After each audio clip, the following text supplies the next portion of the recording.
Hello friends, आज आपण 12वी बोर्ड टेक्स्टबुकमधील 2 एक्झाम्पल सॉल्व्ह करणार आहोत. एका एक्झाम्पलमध्ये आपल्याला ट्रेडिंग अकाउंट तयार करण्याची आवश्यकता नाही आहे, कारण की उदाहरणामध्ये त्यांनी ग्रॉस प्रॉफिट आपल्याला दिलेलं आहे. आणि एका एक्झाम्पलमध्ये आपल्याला प्रॉफिट अँड लॉस अकाउंट आणि ट्रेडिंग अकाउंट दोन्ही तयार करण्याची गरज नाही आहे, कारण की त्याच्यामध्ये नेट प्रॉफिट दिलेलं आहे. थोडेसे डिफरंट टाईपचे एक्झाम्पल्स आहेत. हे दोन्ही एक्झाम्पल आज आपण सॉल्व्ह करणार आहोत. एक्झाम्पल्स तुम्ही सुरुवातीला लिहून घ्या, आखून घ्यायचे आहेत. पहिल्या एक्झाम्पलमध्ये तुम्हाला profit and loss account, balance sheet आणि कॅपिटल अकाउंट तयार करायचं आहे. आणि दुसऱ्या एक्झाम्पलमध्ये तुम्हाला करंट अकाउंट तयार करायचं आहे आणि फक्त बॅलन्स शीट तयार करायची आहे. तर मी आखून ठेवलेलेच आहेत. आता एक्झाम्पलमध्ये कोणकोणती इन्फॉर्मेशन दिले. Nana and Nani are partners in partnership firm sharing profits and losses equally. याच्यामध्ये रेशिओ इक्वल दिलेला आहे. ऍडजस्टमेंट चेक करूया. पहिली ग्रॉस प्रॉफिटची दिलेली आहे, त्याची काही टिकमार्क होत नाहीये, पण ग्रॉस प्रॉफिट दिलाय म्हणजे आपल्याला ट्रेडिंग अकाउंट तयार करण्याची आवश्यकता नाही. या उदाहरणामध्ये तुम्हाला ट्रेडिंग अकाउंट तयार करण्याची गरज नाही आहे. दुसरं ऍडजस्टमेंट आहे इन्शुरन्स. मग इन्शुरन्सला मी टिकमार्क करून ठेवतो, तुम्ही टिकमार्क करून ठेवली चालेल, एक्झाम्पल लिहिलं असेल तर. तिसरं ऍडजस्टमेंट आहे depreciate land and building and furniture. मग लँड अँड बिल्डिंगला मी टिकमार्क केली आणि फर्निचरला पण मी टिकमार्क करून ठेवलेली आहे. Write off 1000 for bad debts and maintain RDD, याची डेटर्सला पण टिकमार्क केलेले आहेत आणि 2 टिकमार्क केलेले आहेत त्याच्यामध्ये.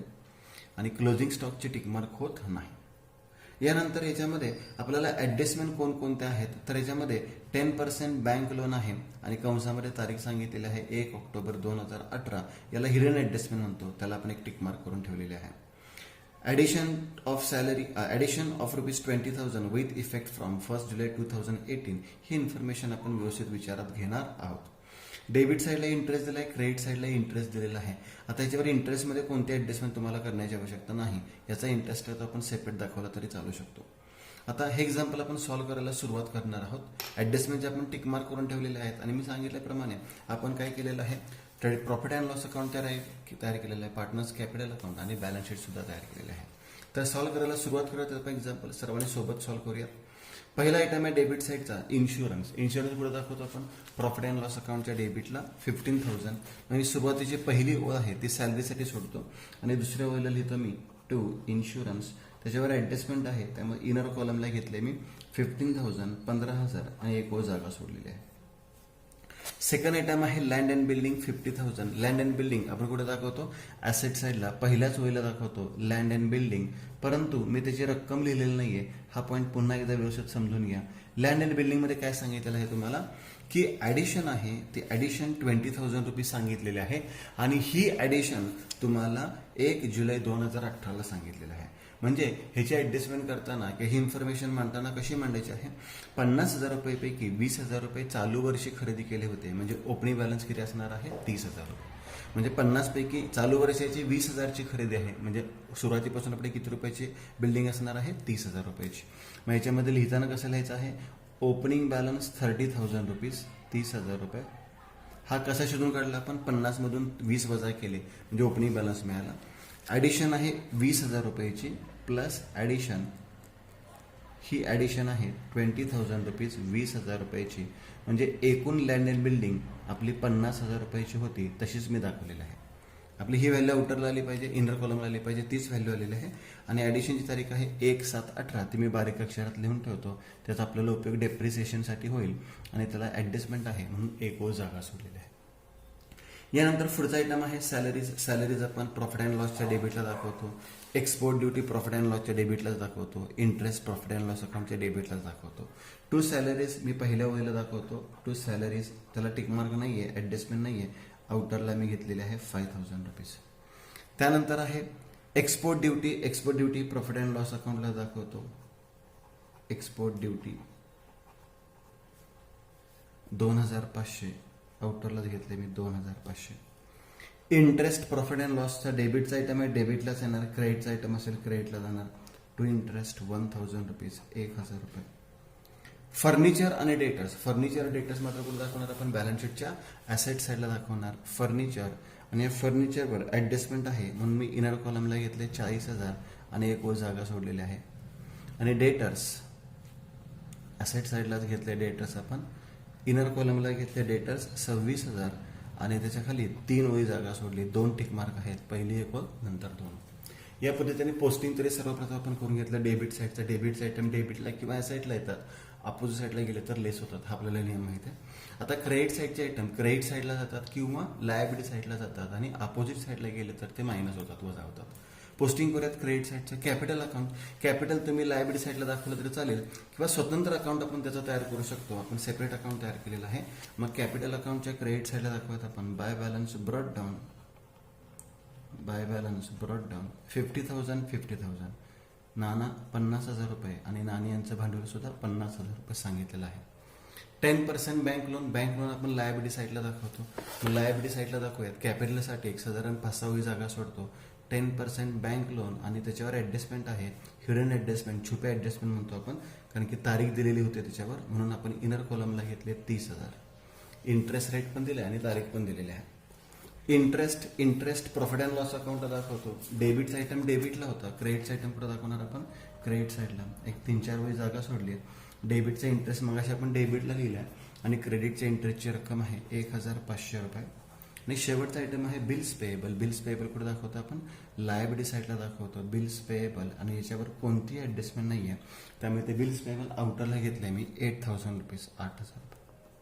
सिंपल पोस्टिंग होतं. एक्झाम्पल अगदी सिंपल आहे, परंतु या वर्षीच्या पॅटर्न प्रमाणे तुम्हाला अशा टाईपचं एक्झाम्पल सुद्धा परीक्षेमध्ये विचारलं जाऊ शकतो, म्हणून आपण हे एक्झाम्पल सॉल्व्ह करणार आहोत. डेबिटचं पोस्टिंग झालं, क्रेडिट साईडचं पोस्टिंग झालं. आता ऍडजस्टमेंटचे दोनच इफेक्ट होतील का ते आपण चेक करूया.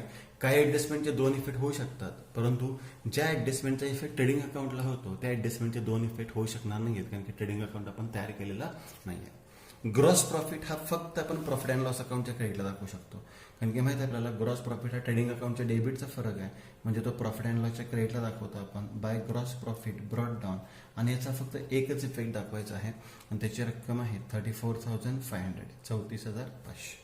एकच इफेक्ट, दुसरा इफेक्ट होणार नाही. म्हणजे या ऍडजस्टमेंटचा एकच इफेक्ट झाला म्हणून मी ते एकच लिहून ठेवतो. Number 1, insurance paid for 15 months with effect from 1/4/18. 1/4/18 पासून इन्शुरन्स 15 महिन्याचा दिलेला आहे. आता ह्याचा एक पॉईंट मी एक्सप्लेन करून सांगतो. इथे लिहितो मी इन्शुरन्स फ्रॉम 1/4/18 -15 मंथ्स, 15 महिन्याचा दिलेला आहे आणि तो किती रुपये दिला इन्शुरन्स 15,000, 15,000 रुपये. ठीक आहे. आता 1/4/18 ते 31/3/19 हे आपलं 1 वर्ष आहे, 12 महिन्याचे. म्हणजे एक्स्ट्रा पेमेंट आपण 3 महिन्याचा केलेला आहे. एक्स्ट्रा पेमेंट केलेला आहे, ज्यादा पैसे दिलेत, म्हणजे काय म्हणतो त्याला आपण प्रीपेड. आणि किती महिन्याचे प्रीपेड आहेत 3 मंथचे. कॅल्क्युलेशन खूप इझी आहे. प्रपोर्शन काढतो आपण, रेशो काढतो. 15ला जर 15,000 असतील तर 3ला किती असणार आहेत, तर नक्कीच 3,000 रुपये असणार आहेत. बरोबर. 15 महिन्यासाठी 15,000 म्हणजे महिन्याला 1,000 रुपये झाले, म्हणजे 3 महिन्याचे किती झाले 3,000 रुपये. आणि कोणती ऍडजस्टमेंट आहे प्रीपेडची. प्रीपेड काय करतो नेहमी आपण लेस करतो. मग इन्शुरन्स मधून लेस करतो आपण, लेस प्रीपेड. किती रुपये प्रीपेड आहेत 3,000 रुपये, म्हणजे एका वर्षाची इन्शुरन्स आउटरला आले 12,000 रुपये. आता या ऍडजस्टमेंटचे 2 इफेक्ट होणार. पहिला इफेक्ट लेस फ्रॉम एक्सपेन्सेस, दुसरा इफेक्ट बॅलन्स शीटच्या ऍसेट साईडला प्रीपेड इन्शुरन्स 3,000 रुपये. बॅलन्स शीटच्या ऍसेट साईडला प्रीपेड इन्शुरन्स 3,000 रुपये. याप्रमाणे आपण सेकंड ऍडजस्टमेंट केली. बघा, दुसऱ्या ऍडजस्टमेंटचे 2 इफेक्ट झालेले आहेत, कारण की याचा इफेक्ट ट्रेडिंग अकाउंटला नव्हता. तिसरा ऍडजस्टमेंट आहे डेप्रिसिएशन. याचे सुद्धा 2 इफेक्ट होणार. आरडीडी आणि बॅड डेप्ट याचे सुद्धा 2 इफेक्ट होणार. फक्त क्लोजिंग स्टॉकचा एकच इफेक्ट होणार, कारण की ग्रॉस प्रॉफिट आणि क्लोजिंग स्टॉक हा ट्रेडिंग अकाउंटशी संबंधित आहे आणि तो अकाउंट तयार केलेला नाही आहे, आपल्याला करण्याची आवश्यकता नाही आहे, त्यामुळे त्याचे एकच इफेक्ट दाखवायचे आहेत. बाकी ऍडजस्टमेंटचे 2 इफेक्ट होते. कोणात डेप्रिसिएशन बिल्डिंगवर 10% आहे, लेस करतो आपण. लेस डेप्रिसिएशन ॲट 10%, 10%. पण हे 10% घेताना डायरेक्टली आपण 50,000 घेऊ शकत नाही. मग त्याची एक सिंपल वर्किंग नोट आहे छोटीशी, ती सुद्धा मी इथे करून दाखवतो. डेप्रिसिएशन असं वर्किंग नोटला नाव देतो. पहिल्यांदा लिहितो आपण ओपनिंग बॅलन्स. किती ओपनिंग बॅलन्स आहे बिल्डिंगचा 30,000 गुणिले 10%, आणि त्याच्या खाली लिहितो आपण ॲडिशन किती आहे 20,000 गुणिले 10%. हा तर पॉईंट लक्षात आला असेल तुमचा ओपनिंग बॅलन्स आणि ॲडिशनचा. 50,000पैकी 30,000 मागच्या वर्षीच्या चालू वर्षी खरेदी केलेली 20,000 आहे. ओपनिंग बॅलन्सवर नेहमी लक्षात ठेवा डेप्रिसिएशन फुल इयरचेच देतो आपण. नेहमी ओपनिंग बॅलन्सवर नेहमी फुल इयरचेच डेप्रिसिएशन देतो आपण. मग 30,000चा 10% किती रुपये देणार आहे डेप्रिसिएशन 3,000 रुपये. ॲडिशनवर मात्र कधी फुल इयर लिहित नाही. हा, इव्हन तुम्ही 12 मंथ्स म्हणू शकता, 9 मंथ्स म्हणू शकता, 10 मंथ्स म्हणू शकता, 6 मंथ, 3 मंथ, 0 मंथ सुद्धा इव्हन येईल, पण फुल इयर शब्द वापरायचा नाहीये, म्हणजे तुमची कन्सेप्ट क्लिअर होईल. आता इथे मी सांगितलं की 12 मंथ्स कधी येईल, जर ही तारीख असणार आहे 1/4/18, 1/4/18 ते 31/3/19, इथे फुल मंथ इयर लिहायच्या पाहिजे, आपण 12 मंथ म्हणू शकतो. 9 मंथ येऊ शकतं, 6 मंथ येऊ शकतं, 3 मंथ येऊ शकतं, 0 मंथ सुद्धा येऊ शकतं. 0 मंथ कधी येईल, जर ॲडिशनची तारीख 31/3/19 असेल तर 31/3/19 ते 31/3/19 0 मंथ येईल. मग 0 मंथचं डिप्रिसिएशन 0च घेऊ शकतो आपण. बरोबर. इथे काय सांगितलेलं आहे, 1/7/18 ते 31/3/19, म्हणजे इथे 9 महिने झालेला आहे, म्हणजे इथे कॅल्क्युलेशन 9 मंथ्स येणार आहे, 9 महिने. कोणाचं कॅल्क्युलेशन, 20,000चा 10% येतो 2,000, 6 महिन्याचा येतो 1,000, 3 महिन्याचा येतो 500, 6 9 महिन्याचा म्हणजे 1,000 आणि 500 म्हणजे 1,500, म्हणजे एकूण डेप्रिसिएशन किती येणार आहे, 4,500. हे डेप्रिसिएशन आलेलं आहे लँड अँड बिल्डिंगचं. मग इथे डेप्रिसिएशन लिहिलं 4,500. 50,000चा 10% काढलेला नाही आहे आपण. 50चा 10% काढला तर 5,000 येईल, पण आपण ओपनिंग बॅलन्सचा फुल इयरचा आणि ॲडिशनचा जो कालावधी असेल त्यानुसार डेप्रिसिएशन घेतलं, 4,500 आलं. आउटरला राहिले 45,500. त्याच्यानंतर फर्निचरवर डेप्रिसिएशन आहे 5%. फर्निचरमधून लेस डेप्रिसिएशन ॲट 5%. इथे काय तारीख वगैरे नाही आहे, त्यामुळे 40,000चा 5% 2,000. आउटरला राहिले 38,000. डेप्रिसिएशनचा पहिला इफेक्ट लेस फ्रॉम ॲसेट, दुसरा इफेक्ट प्रॉफिट अँड लॉस अकाउंटच्या डेबिट साईडला टू डेप्रिसिएशन ऑन अंडरलाईन. कशावर डेप्रिसिएशन आहे, तर लँड अँड बिल्डिंगवर डेप्रिसिएशन आहे. Depreciation on land and building, land and बिल्डिंगचं डेप्रिसिएशन इनर कॉलमला घेतलं मी 4,500, आणि त्याच्यानंतर फर्निचरवर आहे 2,000 रुपये, म्हणजे एकूण डेप्रिसिएशन आलेलं आहे 6,500 रुपये. सिंपल ॲडजस्टमेंट होती. Write off 1,000 for bad debts and maintain RDD at 5%. आधी बॅड डेब्ट्स आपण लेस करतो, लेस बॅड डेब्ट्स, याला आपण न्यू बॅड डेब्ट सुद्धा म्हणतो. लेस बॅड डेब्ट्स 1,000 डेटसमधून लेस केले, वजाबाकी इनर कॉलमला 25,000. आणि दुसरा इफेक्ट प्रॉफिट अँड लॉस अकाउंटच्या डेबिट साईडला to new bad debts, 1,000 rupees, 1,000 रुपये. RDD सुद्धा आपण डेटसमधूनच लेस करतो, लेस RDD ॲट 5%, 5% RDD आहे, 10% 2,500 म्हणजे 5% 1,250, वजाबाकी आउटरला 23,750. पहिला इफेक्ट डेटसमधून लेस, दुसरा इफेक्ट प्रॉफिट अँड लॉसच्या डेबिटला टू न्यू RDD. इथं फॉर्मॅट लिहायची काही गरज पडली नाही आपल्याला, कारण की क्रेडिट साईडला ओल्ड RDD दिलेला नाही आहे. मग या पद्धतीने आपण पोस्टिंग केलं. आणि शेवटचे ॲडजस्टमेंट आहे क्लोजिंग स्टॉक. आता क्लोजिंग स्टॉक ट्रेडिंग अकाउंटच्या क्रेडिट साईडला असते आणि बॅलन्स शीटच्या कोणत्या बाजूला येते, ॲसेट साईडला. ट्रेडिंग अकाउंट तर नाही आहे, मग बॅलन्स शीटच्या ॲसेटला लिहिले क्लोजिंग स्टॉक 34,500 झालं. एवढंच एक्झाम्पल, खूप सोपं एक्झाम्पल दिलेलं आहे, म्हणजे आपण सॉल्व्ह केलेलं आहे. आता आपण काय करूयात, अकाउंट्स क्लोज करूयात. पहिल्यांदा आपण कोणतं अकाउंट क्लोज करतो, तर profit and loss account close करतो. आता इथे बाई थोडीशी कमी जागा आहे, तुम्ही इथे जास्त जागा सोडू शकता प्रॉफिट अँड लॉस अकाउंटसाठी.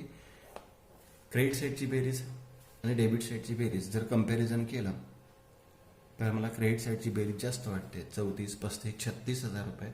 मी दोन्ही बाजूला 36,000 रुपये लिहिले, दोन्ही बाजूला मी 36,000 लिहिले. त्यातून 12, 5, 17, 18, 19, 20, 20, 26, 27, 28, 29,250. 29,250 जर वजा केले, 29,250, त्याच्यानंतर एक ॲडजस्टमेंट राहिले आपल्याकडून, एक ॲडजस्टमेंट राहिलेले आहे, बँक लोनची ॲडजस्टमेंट राहिले, ते ॲडजस्टमेंट करूया. आता नंतर अकाउंट्स क्लोज करूया आपण. बँक लोनवर काय सांगितलेलं आहे, तारीख दिलेली होती बँक लोनची 1/10/18. या बँक लोनची तारीख किती होती, 1/10/18. याला हिडन ॲडजस्टमेंट म्हणतो. हे ॲडजस्टमेंट विसरता कामा नये. लक्षात घ्या, इंटरेस्ट असेल, इन्व्हेस्टमेंट असेल किंवा लोन असेल, त्याचा इंटरेस्ट नेहमी ॲड करतो आपण. मग ॲड आउटस्टँडिंग इंटरेस्ट 30,000चा 10% येतो 3,000, पण इथे 1/10/18 ते 31/3/19 म्हणजे 6 मंथचा इंटरेस्ट काढायचा आहे. मग 30,000चा 10% 3,000, 6 महिन्याचं किती येणार आहे, 1,500, म्हणजे आउटरला आले 31,500. पहिला effect add in bank loan. दुसरा इफेक्ट कुठं दाखवतो आपण, प्रॉफिट अँड लॉसच्या डेबिटला to interest on bank loan किंवा to outstanding interest on bank loan किती रुपये आहे, 1,500. या पद्धतीने. आता इथे जागा माझ्याकडे कमी राहिलेली आहे, तर इथे लक्षात घ्या, तुम्ही जास्त जागा सोडा. आता इथे डेबिट साईडला फरक येईल, त्याला आपण काय म्हणणार आहोत, to net profit carried down. To net profit carried down.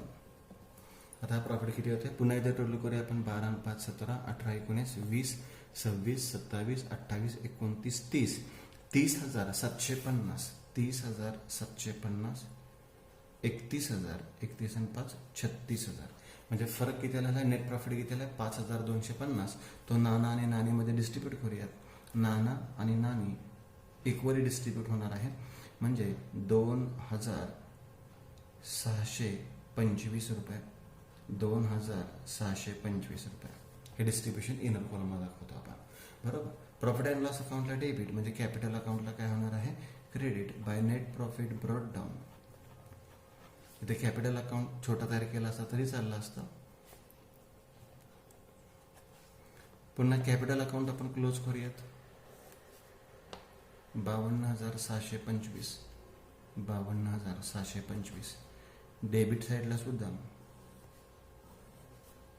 52,625. 52,625. म्हणजे डेबिट साईडला फरक आलेला आहे 52,625. 52,625. हा जो फरक आलेला आहे त्याला आपण काय म्हणतो, to balance carried down. Star करा, अंडरलाईन करा, कंसात काय म्हणतो, बॅलन्स शीट लायबिलिटी साईड. किंवा जर तुम्ही कॅपिटल अकाउंट तयार केला नसेल, तोही पॉईंट सांगतो मी, जर तुम्ही कॅपिटल अकाउंट तयार केला नसेल तर तुम्ही कॅपिटल लायबिलिटी साईडला पहिले वेळेला दाखवू शकता. 50,000 50,000. त्याच्यामध्ये 2,625 2,625 ॲड केले की आउटरला 52,625 52,625 दोघांचे मिळू शकतात. मी अकाउंट तयार केलेलं आहे. मग तुम्ही डायरेक्ट तुम्ही पोस्टिंग बॅलन्स शीटच्या लायबिलिटी साईडला केले तरी चालेल. मग ह्याचं पोस्टिंग दाखवतो मी. लायबिलिटी साईडला कॅपिटल, नाना आणि नाणी मी अकाउंट तयार केला होता, त्यामुळे डायरेक्ट लिहितो मी आउटरला 52,625 आणि 52,625. हिडन ॲडजस्टमेंट फक्त चुकू नका किंवा शिल्लक ठेवू नका. हिडन ॲडजस्टमेंट असेल तर आपल्याला काळजीपूर्वक करायचे आहेत. आता यानंतर आपण बॅलन्स शीट काय करूयात, टॅली करूयात. दोन्ही साईडची बेरीज करायची आहे. एका साईडची बेरीज करून दोन्ही बाजूला अजिबात लिहायची नाही आहे. बेरीज करूया. 6 12 17 म्हणजे 750. 1 8 9 10 10 4 14. 1 4 14 म्हणजे 1,44,750. आता ॲसेटची बेरीज करूया, तेवढी झाली पाहिजे. हे 750 ॲज इट इज राहतील. हातच्याला 1 येईल. 5 आणि 1 6 6 6 8 14 15 16 17 18 19 20 आणि 4 24. ह्याच्याला 2 3 2 5 आणि 2 7 आणि 3 10 आणि 4 14. 1,44,750 नाही, आपली बॅलन्स शीट काय झालेली आहे, टॅली झालेली आहे. तर लक्षात घ्या, हा एक पॉईंट महत्त्वाचा होता आपल्याला. आता इथे तुम्ही म्हणाल की सर ह्याच्यामध्ये इंटरेस्ट दोन्ही बाजूला दिलेला होता, मग तो इंटरेस्ट आणि ह्या बँक लोनचा इंटरेस्ट काय करायचा, तर तो सेपरेट कन्सिडर करा. कारण की इथे जर इंटरेस्ट ऑन बँक लोन असं सांगितलं असतं तर त्याची ॲडजस्टमेंट थोडीशी डिफरंट वेगळ्या पद्धतीने आपण केली असती. पण हा इंटरेस्ट डिफरंट आहे, वेगवेगळा आहे आणि याच्यामध्ये बँक लोनचा उल्लेख कुठेही केलेला नाही आहे. त्यामुळे ते ॲडजस्टमेंट आपण पूर्णपणे वेगळे केलेले आहे. तर जर हे पहिलं एक्झाम्पल आपण सॉल्व्ह केलेलं आहे. आता एक दुसरं एक्झाम्पल याच पद्धतीचं आहे. या एक्झाम्पलमध्ये मात्र तुम्हाला फक्त आणि फक्त बॅलन्स शीट करायची आहे. मग मी सांगितलंय की तुम्ही सेपरेट करंट अकाउंट तयार केला तरी चालेल किंवा बॅलन्स शीटला तो लिहिला तरी चालेल. सेकंड एक्झाम्पल वाचतो आम्ही. आता ह्याच्यामध्ये तर तुम्ही लक्षात घ्या की प्रत्येक ॲडजस्टमेंटचा एकच इफेक्ट होईल, कारण की आपल्याकडे फक्त बॅलन्स शीट आहे. बरोबर. मग ह्याच्या पहिले प्रत्येक ॲडजस्टमेंटचा एकच इफेक्ट करायचा आहे, कारण की ट्रेडिंग अकाउंट किंवा प्रॉफिट अँड लॉस अकाउंट आपल्याकडे नाही आहे. तर ॲडजस्टमेंटसाठी टिकमार्क करतो आम्ही. पहिली ॲडजस्टमेंट आहे पार्टनरची सॅलरी, त्याचे काही टिकमार्क कधीच होत नाही. डेप्रिसिएशन आहे, बिल्डिंगवर आहे, फर्निचरवर आहे, मशिनरीवर आहे. बिल्डिंगला टिकमार्क केली, फर्निचरला टिकमार्क केली, मशिनरीला टिकमार्क केली. इंटरेस्ट ऑन कॅपिटलची टिकमार्क होत नाही, क्लोजिंग स्टॉकची टिकमार्क होत नाही. वेजेसची टिकमार्क करूयात आपण, वेजेसला टिकमार्क करूयात. Interest due but not paid आहे, मग आउटस्टँडिंग इंटरेस्ट, डेबिट साईडला इंटरेस्ट नाही तर टिकमार्क केली असते. आणि नेट प्रॉफिटचे आपण टिकमार्क करत नाही. आणि समजून घ्यायच्यामध्ये प्रत्येक ॲडजस्टमेंटचा एकच इफेक्ट करायचा. हे थोडंसं डिफरंट एक्झाम्पल आहे. याच्यामध्ये हिडन ॲडजस्टमेंट आहे ते आहे 8% डिबेंचरची. तशी मगाशी बँक लोनची होती, तसं इथे 8% डिबेंचर्स म्हणजे इन्व्हेस्टमेंटची आहे. बरोबर. आणि याच्यामध्ये आपल्याला बाकी इन्फॉर्मेशन जी दिलेली आहे ती बॅलन्स शीटची इन्फॉर्मेशन आहे. तर पोस्टिंगला सुरुवात करूया. मी पुन्हा एकदा रिपीट करतो, या एक्झाम्पलमध्ये आपल्याला ट्रेडिंग किंवा प्रॉफिट अँड लॉस अकाउंट तयार करायला सांगितलेलं नाही आहे, फक्त आणि फक्त बॅलन्स शीट तयार करायची आहे. मग मी एक्स्ट्रा आपल्याला पार्टनर्स करंट अकाउंट तयार करायला सांगितलेला होता, कारण की करंट अकाउंट दिलेलं असेल तेव्हा आपण सर्व ॲडजस्टमेंट करंट अकाउंटला करतो. मग मी एक्स्ट्रा करंट अकाउंट तुमच्यासाठी गेलेला आहे, तो तुम्ही तयार करायचा आहे. पाहूयात आता एक्झाम्पल सॉल्व करायला सुरुवात करूयात.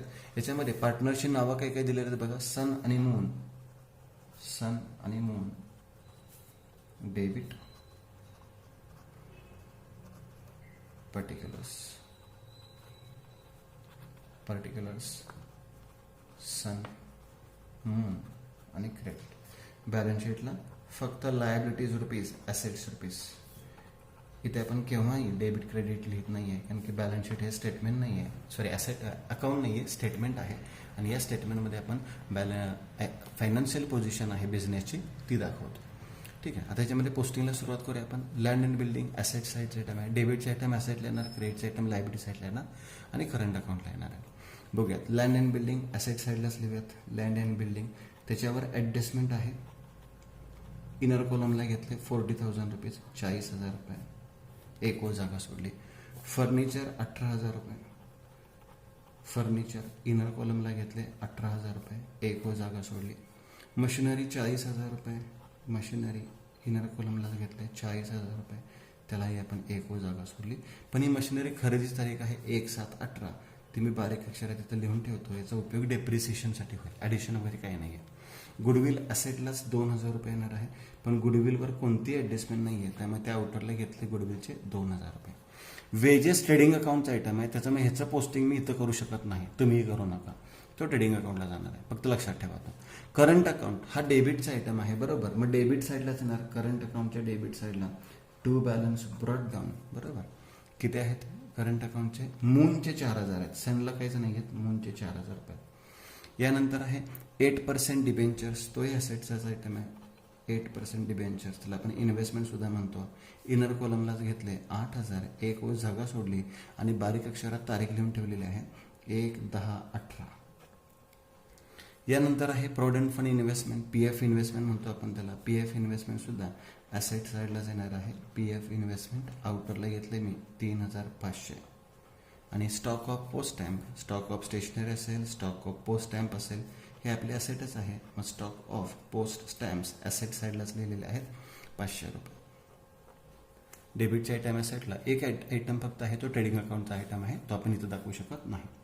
Capital as it is liability साईडला येणार आहे, कारण की याला आपण फिक्स्ड कॅपिटल अकाउंट मेथड म्हणतो. जेव्हा आपल्याला करंट अकाउंट दिलेला असतो तेव्हा कॅपिटलमध्ये कोणताही चेंज होत नाही, म्हणजे कॅपिटल फिक्स राहतं, त्यामुळे ते लायबिलिटी साईडला आहे असं लिहायचं असतं. आउटरलाच 33,500, 33,500. आणि या एक्झाम्पलमध्ये सगळे ॲडजस्टमेंट करंट अकाउंटला होणार आहे. करंट अकाउंट दिलेलं आहे, क्रेडिट साईडला दिलं आहे, मग करंट अकाउंटच्या क्रेडिटला दाखवतो आपण बाय बॅलन्स ब्रॉट डाऊन. आणि हा सनचा करंट अकाउंट आहे 6,000 रुपये, 6,000 रुपीज. यानंतर आहे creditors, bank overdraft, reserve fund आणि प्रॉव्हिडंट फंड. हे चारीचे 4 आयटम लायबिलिटी साईडलाच येणार आहेत, तर मी थोडीशी जागा सोडून लिहितो. सन्ड्री क्रेडिटर्स आउटरला मी घेतले 25,000 रुपये, 25,000 रुपीज. बँक ओव्हरड्राफ्ट आउटरलाच घेतले मी, बँक ओव्हरड्राफ्ट हा आयटम मी आउटरलाच घेतला 10,000 रुपीज. Reserve fund 5,000 rupees. बाकी ॲडमिशन, रिटायरमेंट, डेथ, डिझोल्युशनमध्ये पण अकाउंटमध्ये तो लायबिलिटी साईडला आहे असं ठेवायचं आहे. आणि प्रॉव्हिडंट फंड लायबिलिटी साईडलाच येणार आहे 5,000. आता या एक्झाम्पलमध्ये जर आपल्याला क्रेडिट साईडला interest on provident fund investment दिला असेल तर तो लक्षात ठेवा, याचं पोस्टिंग प्रॉफिट अँड लॉसला अकाउंटला दाखवत नाही, तर तो प्रॉव्हिडंट फंडमध्ये ॲड करतो. हा आयटम लक्षात ठेवा. इंटरेस्ट ऑन PF इन्व्हेस्टमेंट जर दिला असेल तर तो इन्कम दाखवायचा नाही आहे, तर तो प्रॉव्हिडंट फंडमध्ये ॲड करायचा आहे, कारण की प्रॉव्हिडंट फंड हा कर्मचाऱ्यांचा निधी असतो. निवृत्तीनंतर आपण कर्मचाऱ्यांना देतो, मग त्याच्यावरचं जे व्याज आहे का जी गुंतवणूक त्यासाठी केलेली आहे त्याच्यावरचं व्याज हे त्यांनाच मिळालं पाहिजे, म्हणजे आपलं उत्पन्न दाखवायचं नाही आहे, तर ती लायबिलिटी दाखवायची आहे. म्हणून ते बॅलन्स शीटच्या लायबिलिटी साईडला प्रॉव्हिडंट फंडमध्ये interest on PF investment add करतात. मी इथं लिहून ठेवतो, फक्त तुम्ही आता लिहू नका, जर ॲडजस्टमेंट आले तर लक्षात ठेवा, किंवा आयटम आला ट्रायल बॅलन्समध्ये क्रेडिट साईडला तर लक्षात ठेवा इंटरेस्ट ऑन PF इन्व्हेस्टमेंट हा त्याच्यामध्ये ॲड केला जातो. ठीक. पोस्टिंग तर सर्व आयटम झालं, ॲडजस्टमेंटचा एक एकच इफेक्ट करायचा सांगितलं मी तुम्हाला. आता पार्टनरची सॅलरी, सॅलरी टू पार्टनर असेल, कमिशन टू पार्टनर असेल, तर capital account profit and loss अकाउंटच्या डेबिटला, कारण की खर्च आहे, आणि कॅपिटल किंवा करंट अकाउंटच्या क्रेडिट साईडला by salary to partner. Profit and लॉसला डेबिट म्हणजे कॅपिटल अकाउंटला काय होणार आहे, क्रेडिट. 6,000 पर एनम आहे. 6,000 पर एनम म्हणजे प्रत्येकाला 6,000 रुपये. मंथली नाही दिलेली 6,000. प्रॉफिट अँड लॉसला डेबिट आणि कॅपिटल किंवा करंट अकाउंटला क्रेडिट. डेप्रिसिएशन ॲसेटमधून लेस करतो, करूयात लेस. बिल्डिंगमधून लेस डेप्रिसिएशन, त्याच्यावर बिल्डिंगवर डेप्रिसिएशन किती टक्के दिलेलं आहे, 10%. मग 40,000चा 10% 4,000, वजाबाकी आउटरला आली 36,000. फर्निचरवर आहे 5% लेस डीईपी ॲट 5%. फर्निचरवर 5% आहे, मग याचा 5% येणार आहे 900, म्हणजे आउटरला राहिले 17,100. आणि फर्निचरवर आहे, मशिनरीवर आहे 3%, मशिनरीवर 3% आहे, लेस डेप्रिसिएशन ॲट 3%. पण इथे आपण 3%, 40,000चा 3% काढला तर 1,200 रुपये येतो. पण तारीख महत्त्वाची आहे, 1/7/18 ते 31/3/19, म्हणजे 9 महिन्याचं डेप्रिसिएशन येणार आहे. मग पूर्ण महिन्याचं 1,200, म्हणजे 12 महिन्याचं 1,200, म्हणजे 9 महिन्याचं किती येणार आहे 900, म्हणजे वजाबाकी राहिली 39,100. बरोबर, हे लक्षात ठेवा. इथे 3% पूर्ण वर्षाचा घ्यायचा नाही, तारीख दिल्यामुळे 1/7/18 ते 31/3/19, म्हणजे 9 महिन्याचं डेप्रिसिएशन घेतलं 900 रुपये. हा झाला पहिला इफेक्ट लेस फ्रॉम ॲसेट. दुसरा इफेक्ट प्रॉफिट अँड लॉसच्या डेबिटला, पण तो आपण केलेला नाही, एकच इफेक्ट झाला. पुढची ॲडजस्टमेंट आहे इंटरेस्ट ऑन कॅपिटल. हे ॲडजस्टमेंट सुद्धा प्रॉफिट अँड लॉस अकाउंटच्या डेबिटला आणि करंट म्हणजेच कॅपिटल किंवा करंट अकाउंटच्या क्रेडिटला. आता इथे करंट अकाउंट तयार केलं आहे म्हणून करंट अकाउंटच्या क्रेडिटला बाय इंटरेस्ट ऑन कॅपिटल किती टक्के सांगितलं आहे, 5% सांगितलं आहे. मग याचा 5% कॅल्क्युलेट करूया. 10% आलेला आहे 3,350, मग त्याच्या निम्मा करायचा 3,350, म्हणजे 3,000चे निम्मे 1,500, 300च्या निम्मे 150, 50च्या निम्मे 25, म्हणजे 1,675 दोघांना येणार आहे. 1,675, 1,675 रुपये. 3,350चा 5% काढलेला आहे 1,675. बरोबर. मग पहिला इफेक्ट कॅपिटल अकाउंटच्या किंवा करंट अकाउंटच्या क्रेडिटला, दुसरा इफेक्ट प्रॉफिट अँड लॉस अकाउंटच्या डेबिटला, तो आपण तयार केलेला नाही. क्लोजिंग स्टॉक फक्त बॅलन्स शीटला दाखवतो आपण, कारण की ट्रेडिंग अकाउंट काय तयार केलेलं नाही आहे आपण. क्लोजिंग स्टॉक आणि क्लोजिंग स्टॉकची रक्कम किती आहे, 60,743 रुपये. Wages include 1,000 as advance givens to workers. Advance to workers म्हणजे प्रीपेड आहे. बरोबर. मग प्रीपेड काय करतो आपण, लेस फ्रॉम एक्सपेन्सेस, म्हणजे वेजेस जो ट्रेडिंग अकाउंटला दाखवणार आहे त्यातून लेस करा, इथं आपण दाखवू शकत नाही. दुसरा इफेक्ट बॅलन्स शीटच्या ॲसेटला प्रीपेड वेजेस म्हणा किंवा ॲडव्हान्स पेमेंट ऑफ वेजेस म्हणू शकता तुम्ही. किती रुपये ॲडव्हान्स पेमेंट आहे, 1,000 रुपये. म्हणजे पहिला इफेक्ट वेजेसमधून लेस, दुसरा इफेक्ट ॲसेट साईडला. पुढची ॲडजस्टमेंट आहे interest due but not paid, म्हणजे आउटस्टँडिंग एक्सपेन्सेस, आणि ड्यू बट नॉट रिसिव्ड असेल तर आउटस्टँडिंग इन्कम. हे इफेक्ट लक्षात ठेवा. ड्यू बट नॉट पेड म्हणजे आउटस्टँडिंग एक्सपेन्सेस, आणि ड्यू बट नॉट रिसिव्ड म्हणजे आउटस्टँडिंग इन्कम. आता outstanding expenses add in expenses, आणि बॅलन्स शीटच्या लायबिलिटी साईडला दाखवतो आपण इंटरेस्ट आउटस्टँडिंग आहे, म्हणजे आउटस्टँडिंग इंटरेस्ट किती रुपये आहे, 800 रुपीज, 800 रुपये. पहिला इफेक्ट प्रॉफिट अँड लॉसच्या डेबिटला ॲड होणार, आणि दुसरा इफेक्ट लायबिलिटी साईडला दाखवला. आणि शेवटची ॲडजस्टमेंट आहे नेट प्रॉफिट. आता हा नेट प्रॉफिट आपण करंट अकाउंटला डिस्ट्रीब्यूट करायचा आहे. माहिती आहे, करंट अकाउंटच्या क्रेडिट साईडला बाय नेट प्रॉफिट, आणि यांचा जो काय रेशो आपल्याला दिला असेल. आता याच्यामध्ये रेशो किती दिलेला आहे बघा, नेट प्रॉफिटचा रेशो त्यांनी दिलेला आहे का, डिस्ट्रीब्युशन दिलेलं आहे का, तर काय सांगितलेलं आहे, इक्वली डिस्ट्रीब्युशन सांगितलेलं आहे. मग इक्वली आपण डिस्ट्रीब्यूट करूया. किती रुपये सांगितलेले आहे, 38,113 रुपये. मग 38,113 ह्याचं डिस्ट्रीब्युशन करूयात. ह्याचं डिस्ट्रीब्युशन येणार 19,000, ह्याचा येणार 50, आणि एक याचा येणार 6 किंवा 7 रुपये, म्हणजे 19,056 आणि 19,057 असं डिस्ट्रीब्युशन येणार आहे. मग पहिल्याला मी दिले 19,056 आणि दुसऱ्याला दिले 19,057. 56.5 देऊ नका. बरोबर. 19,056 आणि 19,057. या पद्धतीने आपलं संपूर्ण एक्झाम्पल सॉल्व्ह करून झालेलं आहे. आता आपल्याला अकाउंट्स काय करायचे आहेत, क्लोज करायचे. तर पहिल्यांदा आपण कॅपिटल किंवा करंट अकाउंट क्लोज करूयात. त्याचा फरक बॅलन्स शीटला दाखवूयात आणि बॅलन्स शीट टॅली करूयात. पहिल्यांदा बघूयात. आता 19, 20, 20, 30, 32, 32,731 आणि 19, 20, 26, 26, 27,732, 32,731 आणि 27,732. डेबिट साईडला फरक आला 32,731 आणि 23,732. जो फरक आलेला आहे डेबिट साईडला त्याला आपण म्हणतो टू बॅलन्स कॅरीड डाऊन आणि कंसामध्ये लिहितो बॅलन्स शीट लायबिलिटी साईड. डेबिटला फरक आला तर लायबिलिटीला, क्रेडिट साईडला फरक आला तर ॲसेटला पाठवतात. मग लायबिलिटी साईडला लिहितो मी करंट अकाउंट. करंट अकाउंटमध्ये पहिला येणार आहे सन आणि दुसरा कोण येणार आहे मून. सनची रक्कम किती आहे तर 32,731 आणि मूनची रक्कम किती आहे 23,732. आणि यानंतर तुम्हाला ते बॅलन्स शीट काय करायचे आहे टॅली करायचे आहे. ठीक आहे, मग यानंतर तुम्हाला ते बॅलन्स शीट टॅली करायचे आहे.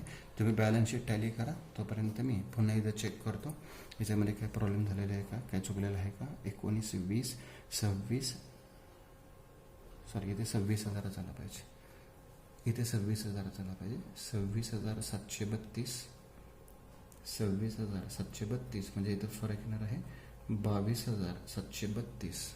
हा आहे फरक 22,732 रुपये. ठीक आहे, आणि हा 32,731 चेक करूयात. 32,731 हा बरोबर आहे. ठीक आहे, मग यानंतर तुम्ही बॅलन्स शीट काय करू शकता टॅली करू शकता. मग दोन्ही साईडचे टोटल हे काय आले पाहिजे सेमच आले पाहिजे. चेक करूयात. 243 रुपये. सॉरी ह्याच्यामध्ये सुद्धा पुन्हा हिडन ॲडजस्टमेंट राहिली आपली. काय ॲडजस्टमेंट आहे 8% डिबेंचरची ॲडजस्टमेंट होती. मग 8% डिबेंचर इंटरेस्ट आपल्याला कॅल्क्युलेट करायला लागेल. मग इंटरेस्ट आपण नेहमी ॲड करतो, ॲड आउटस्टँडिंग इंटरेस्ट 1/10 आपण घेतलेला आहे. 1/10 ते 31/3 म्हणजे इथं 6 महिन्याचा इंटरेस्ट येणार आहे. तर 8,000चा 8% 8×64 म्हणजे 640 रुपये येतो. त्याचा निम्मा करायचा 640च्या निम्म्यात 320 रुपये येईल. आणि याचा दुसरा इफेक्ट प्रॉफिट अँड लॉसच्या क्रेडिटला, कारण की उत्पन्न आहे. मग त्याचा दुसरा इफेक्ट प्रॉफिट अँड लॉस अकाउंटच्या क्रेडिटला तुम्ही करू शकता. पण प्रॉफिट अँड लॉस अकाउंट आपण काय तयार केलेला नाही. टोटल करूयात आता. दोन्ही साईड झालेले आहेत कंप्लीट आपल्या. आता आपण दोन्ही साईडची टोटल करूयात. 2, 5, 10, 15, 22, 2, 8, 15, 16, 17, 18, 19, 20, 26, 30, 35, 36, 37, 38, 3, 6, 7, 10, 10, 16, 1,68,263 काय झालं पाहिजे टॅली झाला पाहिजे. तुम्ही लायबिलिटी साईडची पण टोटल करा आणि तुमचे बॅलन्स शीट काय करा टॅली करा. तर या टाईपचे एक्झाम्पलसुद्धा परीक्षेमध्ये तुम्हाला विचारू शकतात. जर तुम्हाला ट्रेडिंग अकाउंट नसेल विचारला, फक्त profit and loss balance sheet विचारले असेल तर काही ॲडजस्टमेंटचा एक इफेक्ट, काही ॲडजस्टमेंटचे 2 इफेक्ट होणार. आणि जर तुम्हाला फक्त बॅलन्स शीट विचारले असेल तर प्रत्येक ॲडजस्टमेंटचा एकच इफेक्ट तुम्हाला करावा लागणार आहे. याच्यामध्ये सुद्धा 2 ॲडजस्टमेंट अशा येतात की त्याचे 2 इफेक्ट होऊ शकतात. एक बिल्स रिसिवेबल डिस होणार आणि एक बिल्स पेएबल डिस होणार, कारण की त्याचं पोस्टिंग फक्त आणि फक्त बॅलन्स शीटला होतं. पण असे ॲडजस्टमेंट इथे काही दिलेलं नाही आहे. त्यामुळे त्याला प्रत्येक ॲडजस्टमेंटचा आपण एकच इफेक्ट केला आणि हा अकाउंट काय केलेला आहे एक्झाम्पल काय केलेलं आहे टॅली केलेलं आहे. तर याचं प्रॅक्टिस करा. परीक्षेला जाताना अगदी हे 2 एक्झाम्पल्स फक्त वरवर बघून गेलात तरी चालेल. थँक्यू.